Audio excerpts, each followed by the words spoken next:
we want to feel better about ourselves because we feel like if we support them, then we are doing the better thing than supporting these mainstream people that are out there. Right, I like that. They don't need our help. They're doing fine.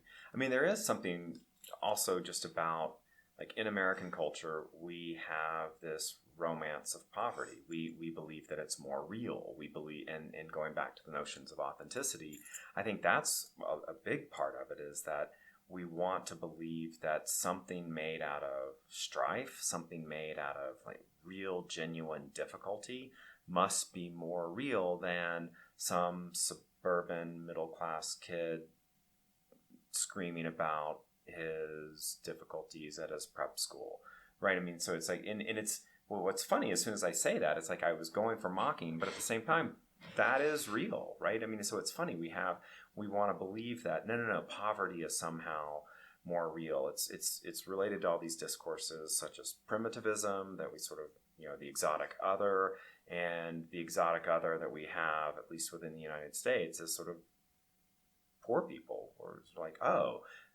look at those people over there. But, whoa, listen to those people over there and that music they make. It's beautiful in spite of those circumstances. Actually, more than that, it's beautiful because it has been produced by that sort of very difficult circumstances. See, I think there's this sense of like, if you uplift those people, if you bring people out of those conversations, that sense of authenticity goes away. My thing is, I feel like if you care for like sort of the betterment of humanity, you want people to move from being in those positions in which like these things happen. I sort of think of I know the artist that you brought up, like Vince Staples. He had this whole like viral video go off of there's this mother that heard one of his songs right online, or wait, no, on the radio, and basically like she looked up the lyrics and had this video of her reading them off, and she was more distraught by like the different like images and like messages that were being depicted. But that's very much this artist saying like, this is the world he lives in and this is how I'm saying it. And like she interpreted it as like, oh, this is negative, why are people hearing this? But I see it more to be like, this is going on and you can understand that these things are negative, so like you should want that to like end, so you want to bring those people out of that sense of poverty. Right. No, and his response, I think, was fascinating. People expected him to be dismissive, or there was a lot of mockery of that woman when she sort of said that, my kids shouldn't be hearing this. And his response was, "You're right. You are absolutely right." And then it is related to what you're saying. His defense, it wasn't even a defense. He didn't go on to say that it's like, well, this is real, and therefore it sort of, just deal with it. It was more like, it's real and it is still a shame that this is going on. But if people don't know what's going on, if people don't know what's going on in different places in the United States, then they're never going to change. And so I think his point was that I completely agree that it is a shame that the things that I was talking about in those songs are happening and that they're on the radio. I agree. Which I think is a pretty interesting point. That it's like, well, yeah, I mean, and that raises this whole sort of thing that we're not really talking about, but sort of the notion of music as kind of a like social documentary. I mean, because when earlier when you were talking about rap and hip hop, that's one of the components, is this idea that it's like, oh, look into this community. You can sort of get a peek at it and see what's going on, and that's one of the problematic features of white listenership for rap, is it's this very sort of distant kind of like, oh, let's go see what's going on over there, and places that I'll never go, places that I'll never visit, and to be perfectly honest, places that the white audience for rap may not even care about in a very real sense, except for the fact that it sounds, from the safe distance you get listening to it on the radio or through your headphones, it sounds weird and crazy, and it's like watching a scary movie, or it's like watching a thriller. It's like, whoa, some really bad stuff's going on. Let's watch, knowing that you're going to leave the theater, knowing that you're going to push stop, and it's all going to be okay for you. But you still had kind of the excitement of listening to some people kill each other. Yeah. Adding to the whole, like romanticizing poverty and everything, we as like a society, we like to hear rags to riches, just more than anything, because we like to think that if I'm poor, I still have the chance to get wiser, older, and become this rich person. But they don't want to start off at that rags point. They want to actually just kind of get straight to the riches. And when they like hearing that in movies and fairy tales like Cinderella, but that's very, very important in music, because that's kind of how people get started. They start off very, very poor and they get rich. But people will like to listen to it, but they will never want to live that life. Right. No, I think that especially applies to hip hop. That idea. I mean, hip hop is about sort of struggling, but the dream there is not just riches. It's buckets of riches. It's sort of money. And I do think that going back to sort of this both the similarities and differences between, say, country and rap, is that country is it's about maintaining poverty. There aren't a lot of songs. I'm just thinking off the top of my head. There aren't a lot of rags to riches songs. There are, in fact, a lot of songs about how people who left poverty have sold out, have sort of become something that they're really not. So sort of questions of their authenticity come in. There's a Zoe Muth song about Shiny Truck, and it's basically, the song is, so it's from the woman's perspective. Some guy has left. He's gone off, and I think he sort of sounds like married into money, and he comes back to visit in his big shiny truck. But it's all about rejection, and that, like, you don't belong here, we don't trust you anymore. And so where there is that kind of class movement in country, it seems to almost always be negative. Whereas in rap, it's the goal, it's the dream.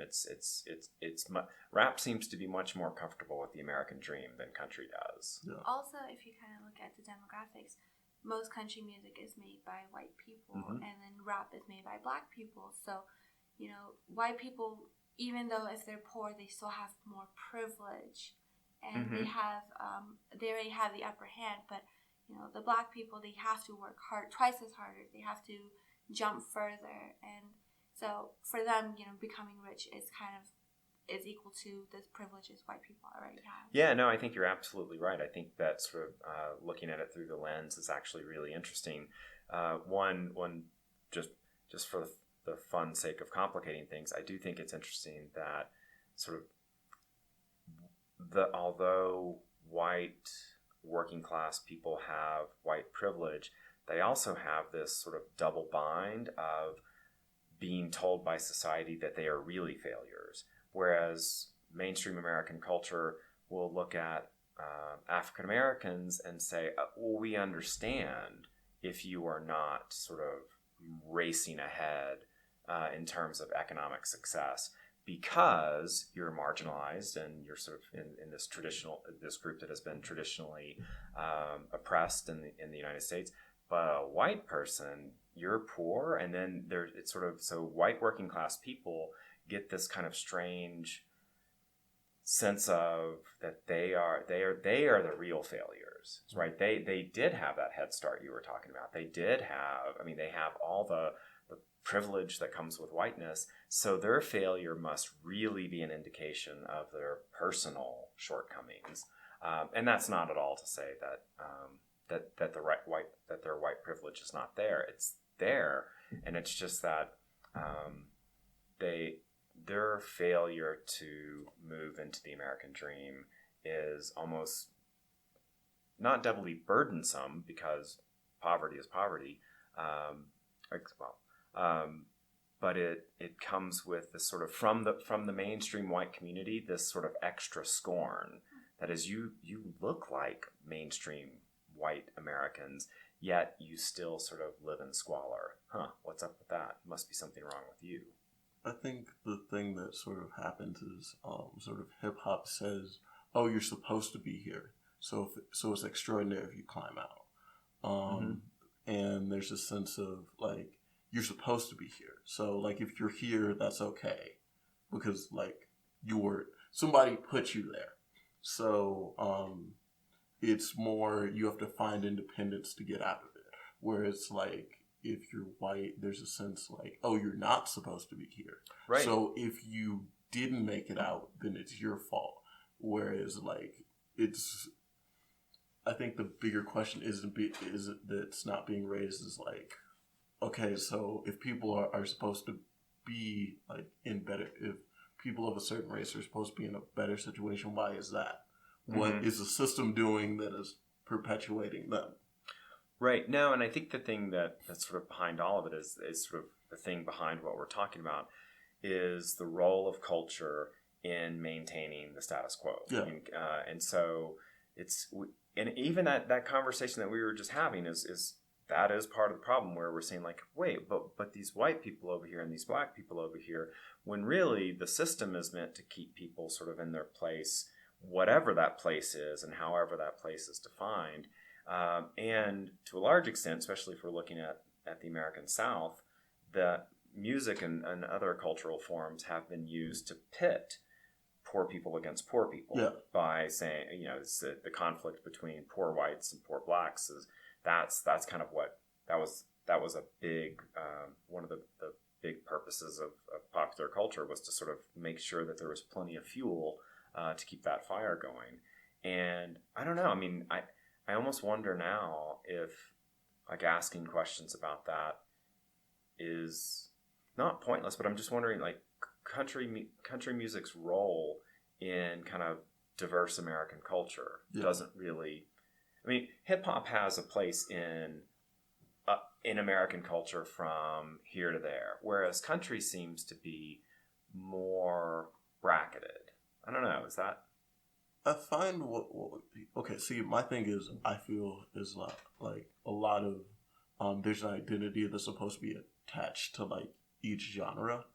When you find somebody who's like black or like Hispanic or Asian, whereas like they might identify with country because like that actually relates closer to their reality, people are baffled by that because that's not supposed to like you're supposed to like this music or you're supposed to like that music.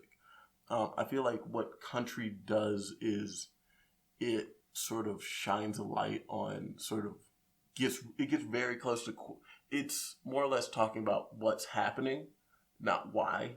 I think a lot of genres are doing that, where it's like it's getting very close to the questions that need to be asked, but it's just stating facts. Yeah. Yeah. I'm wondering about you two. Do you feel like that idea that there's a music that's appropriate for you? Do you think that the world around you gives you sort of subtle or not so subtle signals that there's certain things you're supposed to consume? Yeah, like as an Asian woman, people always like misidentify me anyways. When I like know lyrics to a Luke Bryan song, they're surprised. I'll be singing along to it and they're like, how do you know that? I'm like, because it's on the radio. But right, my radio gets the same stations yours does. And then there'll be like a Drake song playing and I wouldn't know the lyrics. I'm like, oh, how do you not know the song? Even I know it. And like usually it's my white friend that would say that and I'm like, I just don't know it. Right. Why do you expect me to know that? And then there's like, me and Jalen, we had this conversation last week maybe. We were talking about Indian rappers in the American scene that I had never heard of. Right. And I was just, I was surprised. Like, I feel like he thought I should know these people because I'm Indian and they're Indian, but I don't. You don't know them all?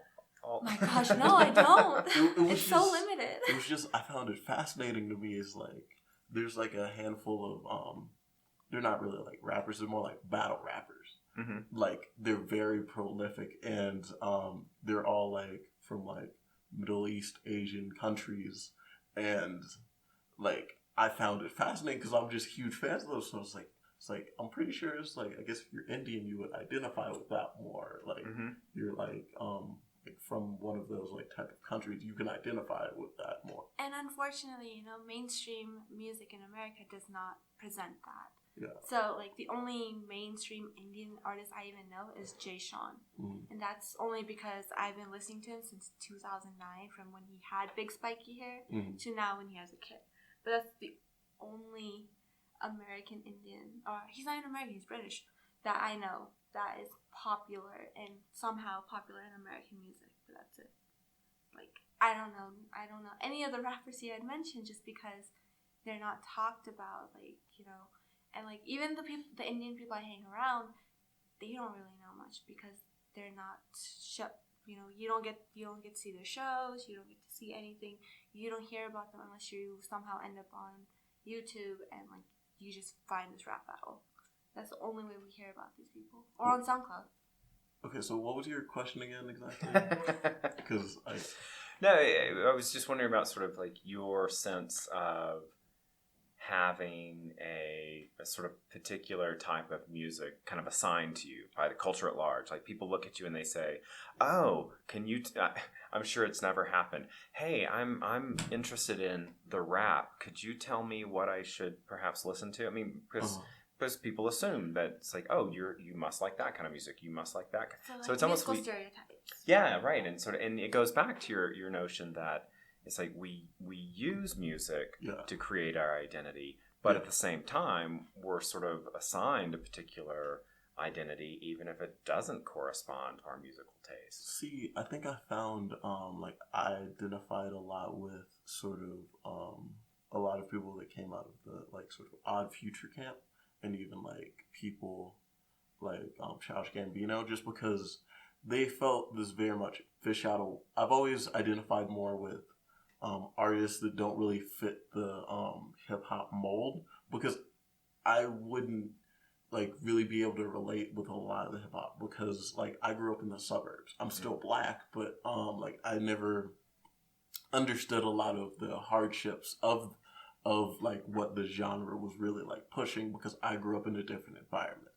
So I just felt like this fish out of water complex of there's a, like, it's used in a lot of different verses. Basically, this statement of I'm too white for the blacks and I'm too black for the whites, and, like, the people that felt weird enough to be in that middle bubble, I always related with that more. So, like, that's the music that I was going to be very much a scholar on. I feel like hip hop was made for me.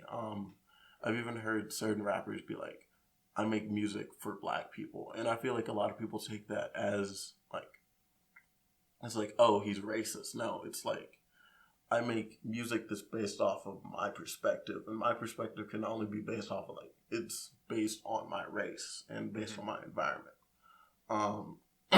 So I can only make the music that I only know how to make is what I know. Like, I could certainly try to make something that isn't that, but I don't think I would be able to accomplish it as well. Yeah, I think it's different. I mean, I think it's interesting that I think there's something more going on there. That it's because it's not simply a statement that I make music based on my experience, because it's a statement about the audience. Yeah. And I think in a way, what's being rejected there is the sort of ethnographic voyeurism. That is, look, I'm not making this music so that white kids who grew up in the suburb can get sort of excited about hearing how hard my childhood was. No. I'm making music for people who shared my difficult childhood. Yeah. And I do think that because I think that idea of this is who it's for is kind of interesting. The other thing that's fascinating about that is that no one gets to control that. Yeah. I mean, so it is out there. It is, and that's one of the things that going back to that sort of idea of how people sort of assume that you consume a certain way, that you consume a certain product, a certain commodity. There's so much freedom to sort of make music into whatever you want it to mean. I think that's kind of exciting, because we talked earlier about this idea that you sort of create your identity by genre affiliation, but it's also you create your identity by what you do with that music and how you use it and how you make sense of it, and that's kind of cool, because it's hard to predict, it's hard to commodify, it's hard for corporations. They want to sort of create this sort of sense of like, oh, this is what you're supposed to be doing when you're listening to this music. But you can listen to dance music in your